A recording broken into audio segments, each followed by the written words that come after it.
오늘 보면 창세기 26장 23절에서 29절까지 이삭이 거기서부터 부엘세바로 올라갔더니 그 밤에 여호와께서 그에게 나타나 이르시되 나는 내 아버지 아브라함의 하나님이니 두려워하지 말라. 내 종 아브라함을 위하여 내가 너와 함께 있어 내게 복을 주어 내 자손이 번성하게 하리라 하신지라. 이삭이 그곳에 제단을 쌓고 여호와 이름을 부르며 거기 장막을 쳤더니 이삭의 종들이 거기서도 우물을 팠더라. 아비멜렉이 그 친구 아우삭과 구대장과 비골과 더불어 그 아래서부터 이삭에게로 온지라.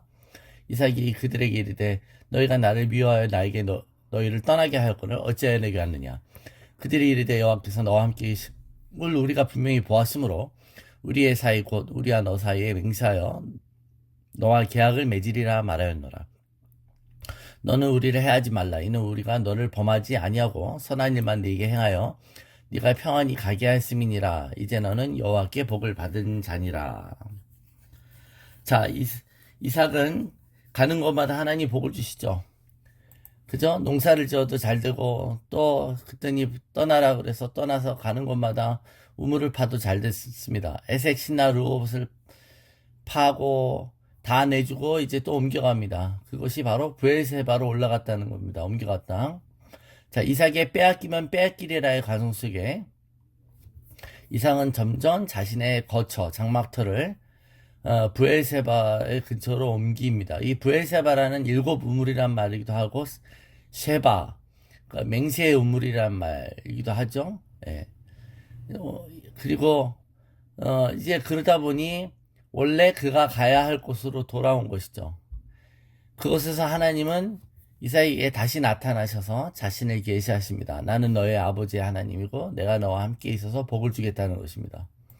자, 그랄 지방의 목자들의 적대 행위는 이삭을 부엘세바로 다시 불러들이시는 복귀에 대한 여정이었어요. 어떻게 보면 우리가 세상에서 우리가 핍박을 받고 억울한 일을 당해서 우리가 원래 있어야 될 제자리로 온다면 이것은 신앙 회복의 여정이라는 것이죠. 즉 에색 신나 르호봇에서 뺏기고 손해보고 움직여서 그 인도하심이 부엘세바로 이어졌다는 것입니다. 실패와 또 반대로 장식된 하나님의 철저한 인도하심의 여정이었다는 것이죠. 자, 그러니까 처음부터 애굽으로 내려가지 말라고 하는 그 경고를 무시하고 갔다가 이제 산전수는 다 겪고 그가 세상으로부터 반대를 겪으며 부엘세바로 돌아오게 되는 것입니다. 결국은 어떻게 보면 하나님의 경고는 부엘세바로 와 있어라는 초청이었던 것이죠. 그래서 아버지가 맹세했던 그곳 바로 부엘세바에서 에셀나무를 심고 여호와의 이름을 불렀던 그곳에서 자신도 똑같이 아버지처럼 똑같이 제단을 쌓고 여호와의 이름을 부르기 시작합니다. 자, 단을 쌓고 하나님의 이름을 부르는 행위가 뭐라고요? 이게 왜 하는 거예요? 이 모든 일의 배후에 하나님의 뜻이 작용하고 있다는 믿음의 표현인 것이죠. 자기가 아버지의 우물가로 오게 된 이 모든 것들이 하나님의 인도하심이다라는 어떤 신앙의 고백입니다. 우리도 똑같은 믿음의 고백을 할 수 있어야 되죠. 내가 겪는 실패와 거절감, 배신의 삶 속에서도 하나님의 뜻이 여전히 작용하고 내가 있어야 될 곳, 내가 가야 할 곳으로 인도함을 받는다라는 믿음의 표현입니다. 자, 이런 이삭이 예배가 회복된 거예요. 예배가 회복됐을 때 그랄 왕 아비멜렉이 찾아옵니다. 자, 이삭이 가는 곳곳마다 찾아와서 괴롭히고 떠나라고 하고 또 와서 우물을 빼앗고 하던 그 아비멜렉이 계속 이삭을 봤더니 하나님이 너희와 함께 하심을 보았다고 얘기하는 겁니다. 그리고 너는 분명히 복받은 자라는 것을 알겠다는 거예요. 그러니 그죠? 계약을 하자는 겁니다. 불가침 조약을 맺자는 거예요. 너희 땅을 인정해 주겠다는 겁니다. 그러니까 아무리 빼앗으려고 계속 공격을 해도 이 사람을 하나님이 도와주니 우리가 이기지 못한다는 것이죠. 이 하나님의 절대적인 복을 받는 것을 보고 이 이삭이 앞에 와서 아크라랑 아비멜렉이 두 손 들고 항복하며 다가오는 것입니다. 여러분, 세상이 우리를 보고 두려워하는 게 아니라 우리와 함께 하시는 하나님을 볼 수 있다면 그것이 우리가 어떤 힘보다 강한 자가 되는 줄로 믿습니다. 그래서 이 이삭이 계속 양보했죠. 이게 온유함이라 그랬어요. 자신을 내세우지 않은 겁니다. 자신 손해보지 않으려고 하는 악착같이 하는 그러지 않았다는 그 온유함이요. 온유한 자는 복이 있나니 그들이 땅을 기업으로 받을 것이며 라고 했던 그 말씀이 이루어지는 겁니다. 온유한 자가 땅을 차지하는 순간입니다. 자, 다투지 않고 양보하는 자가 역으로 땅을 차지한다는 것이 무엇을 보여주냐 이겁니다. 그죠? 세상이 우리를 보고 야, 너희는 왜 그렇게 잘 되냐? 너는 하는 일마다 잘 되냐? 너는 마이다스의 손이고 너는 하는 것마다 하나님이 함께 해주시는구나. 그죠? 그럴 때 그들이 하나님을 볼 수 있게 하는 것. 베드로전서 3장 15절에 너희 마음에 그리스도를 주로 삼아 거룩하게 하고 너희 속에 있는 소망에 관한 이유를 묻는 자에게는 대답할 것을 항상 준비하되 온유와 두려움으로 하고 라는 구절이 있죠.